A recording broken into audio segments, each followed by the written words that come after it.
Surprise, surprise.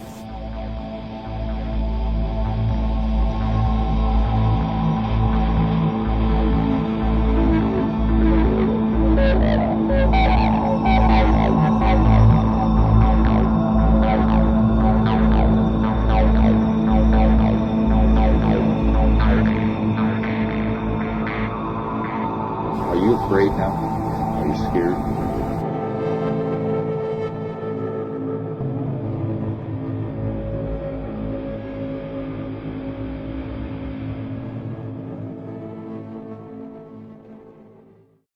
This is Detective Tracy, Wayne County Sheriff's Office, and present in the room is Detective Welch, and did you say your name? Elizabeth Downs. What's your full name? Elizabeth Diane Downs. What's your date of birth? August 7th, 1955. And what's your address? 1352 Q Street in Springfield. Okay. Telephone number? 726-9667. The date today is May the 21st. The time is approximately 14:04 hours. And this conversation has to do with case 83-3268. Okay, we don't have to be quite so formal now. I just want that introduction, Diane. You go by Diane. Yeah. You said you have an aversion to tape recorders anyhow, Yes, right? I do. Okay. Well, the reason we're taking this is because when we took the original notes in the emergency room there, I don't know that I got everything that you had to say, because you do talk quickly and have a lot to say, and it makes it much easier doing it this way. Diane, for the purpose of the tape recorder, Diane's in a hospital bed, room 319, has a fractured, Shattered. Is it the radio? Radius. Oh. Medical damage. Didn't affect the owner, the big. The radius is the big one. We were wrong. Oh, really? Yeah. I thought it was. I did too. Okay, the left arm.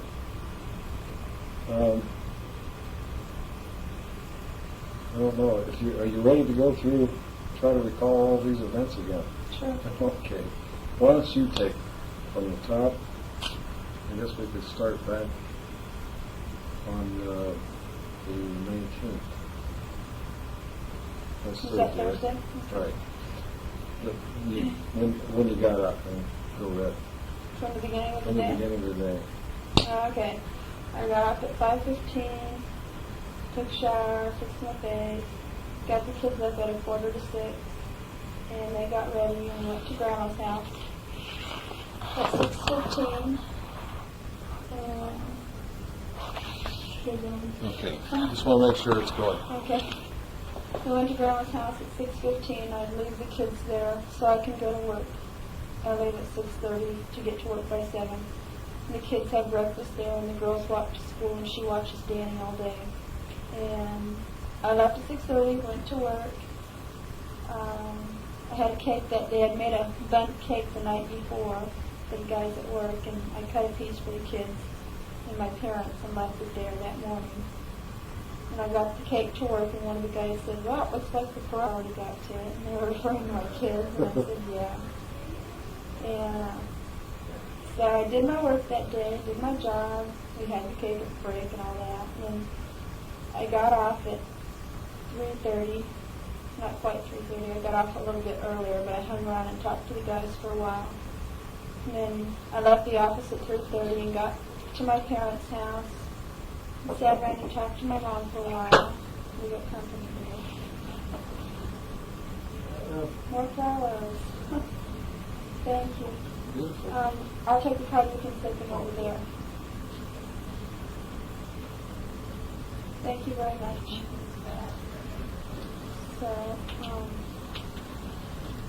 I got to my parents' house, and I think we sat around and talked to my mom for a while, and Cheryl went out and cut me a couple roses, and she cut one for Christie too. and then we left. We didn't have supper with my parents that night. We went home because my mom and dad were going someplace, I think, some kind of meeting. So we went home, and Cheryl went over, and that day she had asked, I'd finally consented to let her keeping a cat, which she wanted to get from the neighbor lady. And so she went over and got the cat, and the lady brought over the litter and the litter box and all that stuff, and told me what she ate and all that good stuff. And then we did all that, and I talked to a girlfriend from back home, told her about all the stuff we've been doing, how we usually go to Hendricks Park, or the river at least every day, and that we were going out to see a girlfriend. Well, that day I had found a newspaper clipping, well, a couple days earlier I found a newspaper clipping in the paper about this adopt-a-horse thing, so you could adopt horses, and it was going to be Saturday and Sunday, so I wanted to get it out to her before then, because she wanted to adopt a horse. And pour it out and see if you need. Sure. I was going to wait, but yeah, just, yeah. Oh, no. From Bill and Brandon King. He was one of my supervisors. That's pretty nice. So, okay, then, so I took the newspaper clipping, and the kids were out playing, and I finished talking on the phone, finished cleaning house and doing the dishes and all that stuff, and we took off about 9 o'clock or 9:15 or something like that. I don't know what time it was. It was still light. And we went out there. She lives out in Marcola on Sunderman Road, and we went out there. And I knocked on the door and told her about the clipping, and she says, oh, have I got a surprise for you? Come on out. So we went out there. She already had a horse. She'd just gotten it a couple days earlier. Same day I found the newspaper article, as a matter of fact. And so she went ahead and took the paper, I guess. They considered still adopting the horse, but anyway, she took it. But we stayed, and the kids fed the horse grass and fed the horse and stuff like that, and then we left. And we went back out Sunderman Road, and like I said, we like to just cruise around and see stuff. We're new to the area, and the kids love the scenery and the trees, and they like to watch the rapids and the water at the river and stuff like that. We just liked enjoying stuff like that. So we just went out cruising around, and we drove around, and I ended up going down this other road, this off road, which is called Old Mohawk Road or something like that. So I just took off down there and got down a little ways, and there was a guy standing in the road waving his arm. He was not like on the white line, but he was in the center of my lane. So I stopped and got out and asked him what was the problem. And because it looked like he needed something, he was frantic. And so he came over to where I was, and he said, I want your car. And I said, gee, are you kidding? I mean, how many people really do that in real life? They don't. And he pushed me back, and he fired into the car so many times. It was horrible. And my little girl raised up in the back seat. She's the only one that raised up. And Which one is that? That's Christie. She's the one that's still here. And she raised up, and she had such a look of terror or confusion or something. I don't know. There was just a look I'll never forget that I can't describe. And then she fell back on the seat, and she grabbed at her chest, and it was just so. And then he turned to me and he goes, I want your car. And I was just aghast. I didn't know.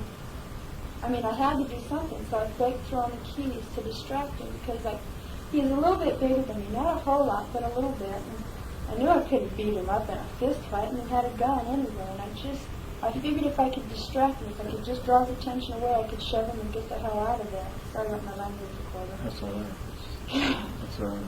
And so I kicked him with my knee sort of and shoved him. And, well, as he was swinging around, when I threw the keys, he swung around, and he shot a couple times. And one of them caught me in the arm. And it didn't even hurt. It felt like somebody had squeezed me, and that's all. It didn't even hurt. But I knew I'd probably been hit. At least physically I was hit. Whether he hit me with a bullet or hit me with the gun, I was hit somehow. And I shoved him, and I jumped in the car, and we took off. I put the key in the ignition and took off. And if he fired after me, I have no idea, because Christie was laying in the back seat just choking on her own blood. And I kept telling her to roll over on her stomach so that she wouldn't, she was drowning. She just drowning in it. God. Cheryl was on the floor not making a movement or a sound, and Danny was in the backseat just crying so soft. She's going, Mom, so soft. And I just kept telling, I kept saying how much I loved him. I told him, don't worry, we'll get away. I said, we got hurt, but we're going to be okay. I kept telling Christie to roll over on her stomach, and I was driving as fast as I could. And Danny kept moaning, and I couldn't stop. If I'd stopped to roll Christie over on her stomach, she would have just in a panic rolled back, and I'd have lost 5 seconds. And 5 seconds is a lot, and I couldn't stop it. God damn it. So I just kept going. And we got out to the end of the road, and we got out on the Mohawk. That bridge out there on Marcola? Yeah. We got out on Marcola Road, and the bridge that goes over the McKenzie, and Christie stopped choking. And I knew that meant her lungs weren't working anymore. She wasn't breathing. I just kept saying, God, do it fast. You know, if they gotta die, let them die, but don't let them suffer. And I kept driving, We got to the hospital. My arm was sort of starting to hurt a little bit, and I grabbed a towel and wrapped it around. I don't know what, the towel was maybe beside me. I don't know what it was exactly. We had been to the beach the weekend before, and it was a beach towel. It was the only one that got left in the car. Okay, when did you wrap that towel around? When I was driving, because it was starting to throb. How far down the road? I don't know. I don't know. Down the bridge? It may have been at the bridge where I had to stop for a stop sign. I don't recall, honestly, I don't know. You didn't stop before that? No, I didn't. I just kept going until I got to the end of the road. I didn't stop at all. Which is ridiculous because he was on foot and he couldn't catch us, but I just didn't stop. But I had to stop because there were cars coming and I didn't want them to hit us. That's all we needed was that a car wreck, and Christie's already suffocating there. So really... At some point I grabbed a towel and wrapped it around the arm. But what I mean is that that's about the only stop you had to make. Did you have to stop No, for signals? I had to stop at 2 stoplights. I mean... Did you go on the freeway down No. the road or out Marcola Road to... Marcola. Mohawk? Just followed the Marcola Road out to the Mohawk. Did And you... there was a stoplight there, but it was green, so we went on through it. And then we had to stop at one stoplight on the way here. So maybe it didn't take us that long to get to it. It just seemed like it took forever because she wasn't breathing anymore. It just seemed like it took forever. So maybe it didn't take that long. But anyway, so I got to the hospital. I laid on the horn. I wanted to grab my kids up and run in, but I couldn't. My arm was starting to hurt. So I laid on the horn, and some lady came out very indignant and flustered, having somebody doing such a thing in hospitals. And I told her to get the hell in there and get somebody out here to get my kids and call the cops. And she said, she just looked at me, and so I started to go in the hospital. I picked my arm up, it was hanging, I picked it up. I went in the hospital and I said, somebody go out there and get my kids out of the car, they've been shot. And they did, they went out, and I went back out there, and Miss Cheryl, she was on the floorboard, and I said, there's another one on the front floorboard, she's under a sweater. And so somebody, the nurse or somebody went out and picked her up. She was the one that died. And I went back in. I don't think they even knew that my arm was hurt. So it was all wrapped up. I was holding it, and they probably just thought I was holding myself, in pain. Mm-hmm. And I told the lady, call the cops right away. And she called a couple other people first, but I kept sitting there saying, call them. So finally she did. And she reported that there were 3 children that were shot. And then I finally told her, and I've been shot too. And she said, oh, okay. And so they took the kids in, and I went into the emergency room where they were working on them. Christie was just so... Christie and Cheryl both, they were yellow. Have you seen a dead person? Oh, lots of them. That's what I figured you probably have. Lots. But they looked dead. I saw a man a few months ago that hung himself. It was a neighbor. And he hung himself because of money problems or something. And I could see he was dead, and his wife just kept saying, John, you can't be dead. She kept trying to revive him, and I didn't have the heart to say, hey, Mary, he's dead. But I could see he was dead. His eyes and his color, and his tongue was all swollen. He's dead. And that's just how Chris and Cheryl were. Just dead. I was devastated. It made me just sick. And Danny just kept crying, and I knew that was hope. I knew as long as he kept making a sound, he was okay. But when he was in the car, as soon as we got to the hospital, I laid on the horn and I got out, and I could see he was shot right to the middle of his back, and I just knew he'd been hit in the spine, but they said his legs broke, so he wasn't paralyzed. I was just so afraid of that. So anyway, in the emergency room, they were taking care of the kids, and they were taking care of me pretty much, but I was mostly just answering questions. Everybody, I don't even remember everybody's name, but everybody that was asking anything, I was trying to give an answer to. And then they wanted me to go back out to the scene and try to point out exactly where we were. And so I said, yeah, fine. And they said, we want you to know that it's dangerous if you go out, something could happen, with my arm, because my arm hadn't been attended to at all. Mm-hmm. I said, let's just go. I want, the sooner I show you where it's at, the sooner I can get fixed and better I'll feel. The longer we wait, the further away it's going to get.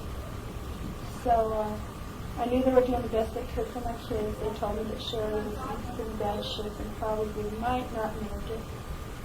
And I said, okay. So then they wrapped my arm up with something. Oh, they put it on a metal splint thing, wrapped it up with gauze, and I went out with the officer, somebody, detective, I don't know who it was. I went with somebody from my dad. And I went out and showed them as close as I could to where we stopped. I also alerted them to the fact that there was a yellow car in the road because I had to go around it. It wasn't really off the road in the dirt. It was sort of half on, half off. And I said, wait a minute, there was a car back there. And he said, where? And I said, right back there. It was an old yellow kind of car, a medium-sized car. It's not like the car that we were driving, which cheese and big. But it was bigger than my car. You see my car, it's a little Nissan. Bigger than that, but it was smaller than me. So it's a medium-sized car. And it was yellow, an old yellow car. And it was an older car. And it had been there, and it wasn't there now. And so I told him that. And I said, now, I don't know if it's his car. It could just be maybe some kids were parking there. Maybe they were necking. Who knows? You say a icky old car is like it's oxidized, or is it a pale yellow? Like a pale yellow. Okay. Was it a ratty-looking car? Or, we call ratty cars. And eat up. Like dented and not well taken care of. It was not well taken care of, but it wasn't really dented up either from what I could see. I didn't notice it. I mean, who really looks at a car on the road? It was just an older looking car. It didn't look like it had been any major wreck or anything. If it had a plate from out of state on it, do you think you would have? No, I wouldn't have noticed it because I'm from out of state. And for all I know, everything is from out of state up here. All the Oregon plates still look strange to me. I still have Arizona plates on my car. So isn't that strange for me to see it? And where I come from, everybody does.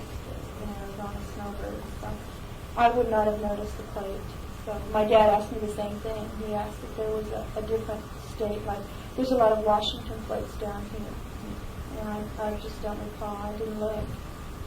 And so, anyway, I said, well, the car was right back there. I told him as close as I could to where I thought the car was parked. And there was a house out there, and it was right past the house, just before the trees. That's where the car was.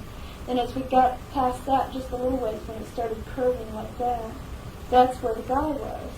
And I don't know if he was walking away or walking to me, because when I got there, he was already standing in the road flagging with his hand.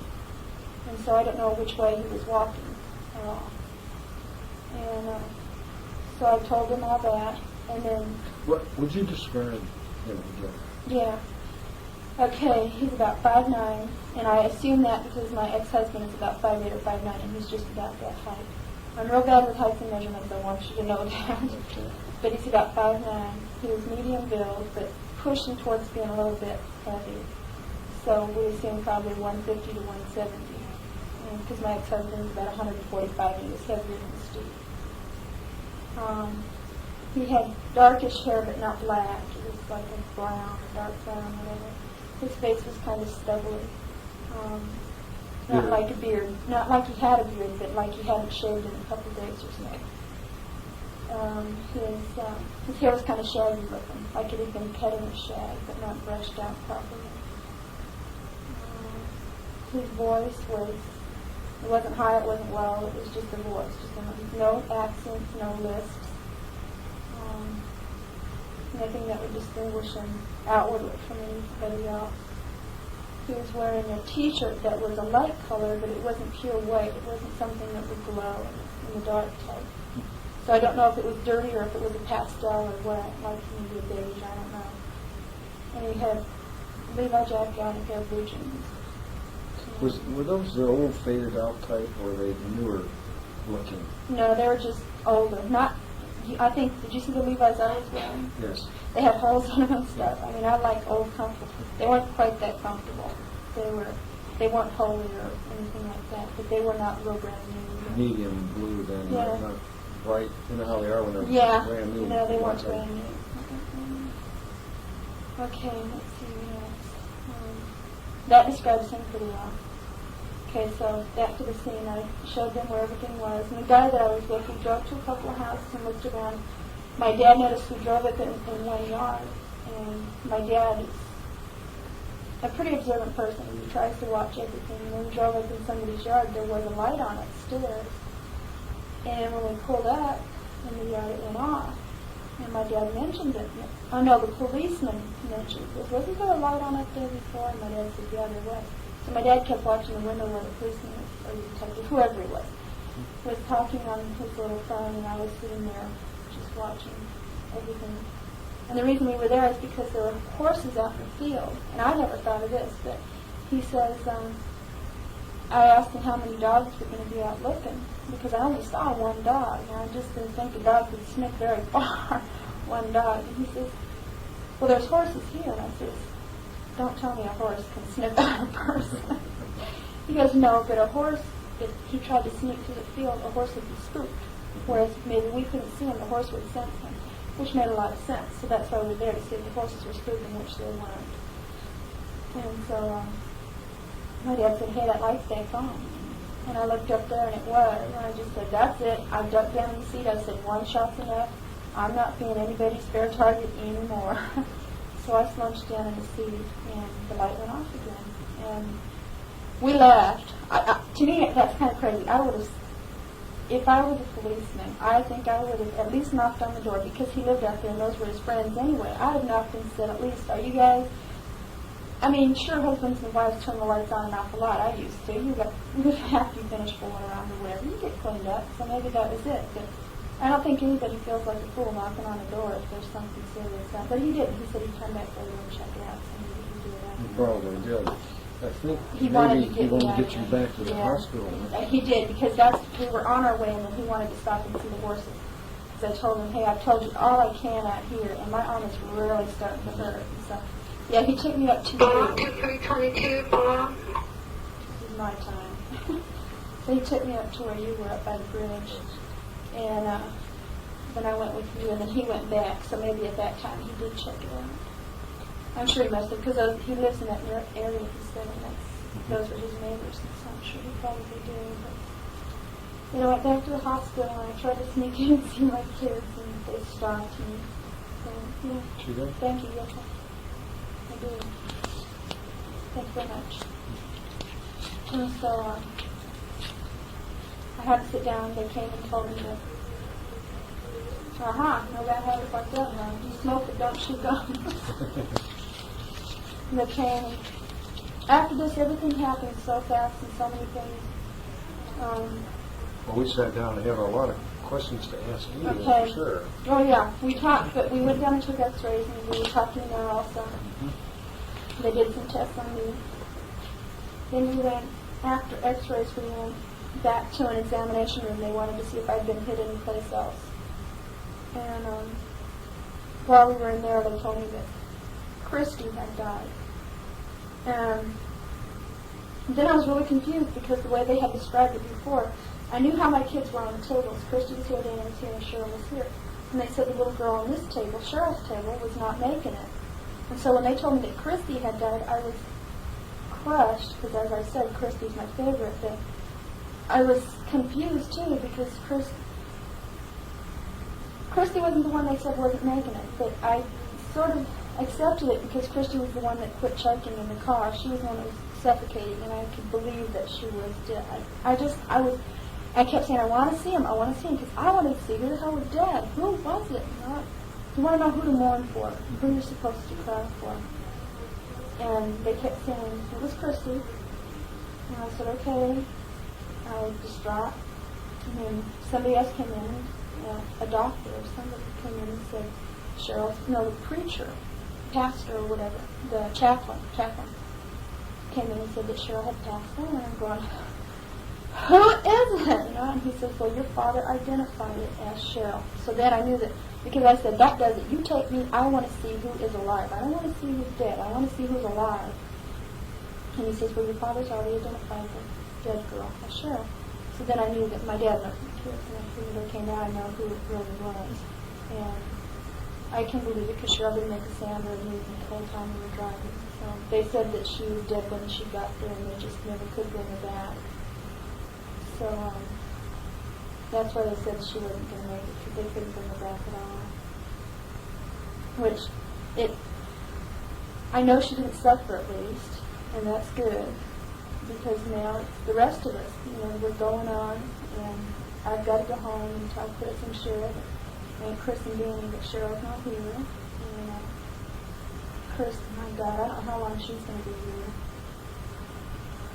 She looks so bad, but they say she's going to be okay, and they say that, I was talking to my brother, he works in a hospital, and his girlfriend is a recovery nurse or something like that. She does something.